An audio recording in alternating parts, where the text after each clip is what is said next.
With Allah's name, the merciful benefactor, the merciful redeemer, Prophet Joseph.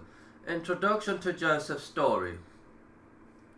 This is the most detailed and fascinating story in the Quran, involving both human weaknesses such as jealousy, hatred, pride, passion, deception, intrigue, cruelty,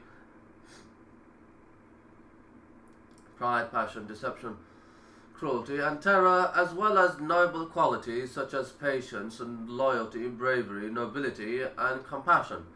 It is related that among the reasons for its revelation is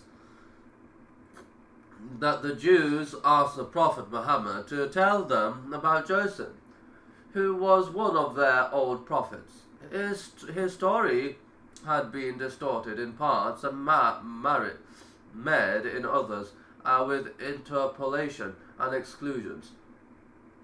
Therefore, it was revealed in the Book of Allah, Quran, complete in its minute and careful details. Allah the Almighty declared, "We relate unto you, Muhammad, the best of stories through our revelations unto you of this Quran, and before the coming of divine inspiration to you, you were among those who knew nothing about it, the Quran. Almighty Allah also decreed, thus we relate to you, O Muhammad, some information of what happened before, and indeed we have given you from us a reminder, this Quran. Whoever turns away from it, this Quran, does not believe in it, nor acts on its orders, verily they will bear a heavy burden of sins. On the day of resurrection, they will abide in that state in the fire of hell, and evil indeed will it be that load for them of the day of resurrection." The story of Joseph moves in a stream from beginning to end. Its substance and form are equally coherent. It inspires you with a feeling for the depth of Allah's power and supremacy, and the execution of His rulings, despite the challenge of human intervention. And Allah has full power and control over His affairs, but most of men know not that this is what the story of Joseph confirms categorically, for it ends with comfort and marvels. Summary of Joseph's story. Joseph lived all his life confronting schemes made by the people closest to him. His brothers plotted to kill him, but they amended it to exiling him. This happened to him while he was a boy. He was sold into the slave market in Egypt, where he was bought for a nominal sum. Then he fell victim to the attempted seduction by a great man's wife, who,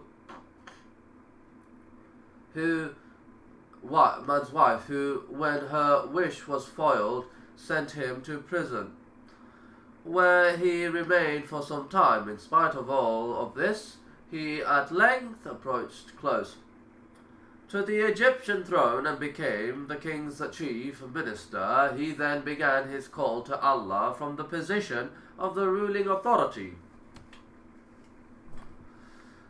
Allah's plans were carried out, and the matter ended. This is the substance theme of the story. As for the form style in which it is presented, it is a landmark of wonder. The story is presented in a sequence of episodes. It gives you scene after scene, and the transition is inspiring, informative, and stirring to the imagination. There are also artistic loopholes which leave it to the imagination of the reader to complete the sense as well as the depth of the picture, the like of which no human artist can bring forth. Joseph's childhood. The story begins with a dream and ends with its interpretation. As the sun appeared over the horizon, bathing the earth in its morning glory, Joseph, son of the prophet Jacob, awoke from his sleep, delighted by a pleasant dream he had had. Filled with excitement, he ran to his father and related it. "Oh, my father, verily I saw in a dream 11 stars, and the sun and the moon. I saw them prostrating themselves to me."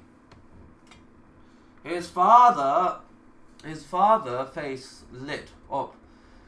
He foresaw that Joseph would be one through whom the prophecy of his grandfather, Prophet Abraham, would be fulfilled, in that his offspring would keep the light of Abraham's house alive and spread Allah's message to mankind. Therefore, it was narrated that Allah's messenger Muhammad was asked, "Who is the most honorable amongst the people?" He replied, "The most God-fearing." The people said, "We do not want to ask you about this." He said, "The most honorable person is Joseph, Allah's prophet, the son of Allah's prophet, the son of the faithful friend of Allah, Abraham." However, the father was well aware of the jealousy of Joseph's brothers, so he warned him against telling his dream to his brothers. "O my son, relate not your vision to your brothers, lest they arrange a plot against you. Verily, Satan is to man an open enemy.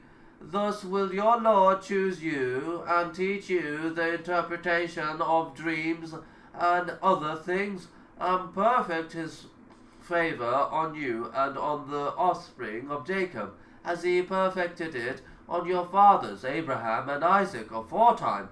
Verily, your Lord is all-knowing, all-wise." Joseph heeded his father's warning. He did not tell his brothers what he had seen. It is well known that they hated him so much that it was difficult for him to feel secure telling them what was in his heart and in his dreams.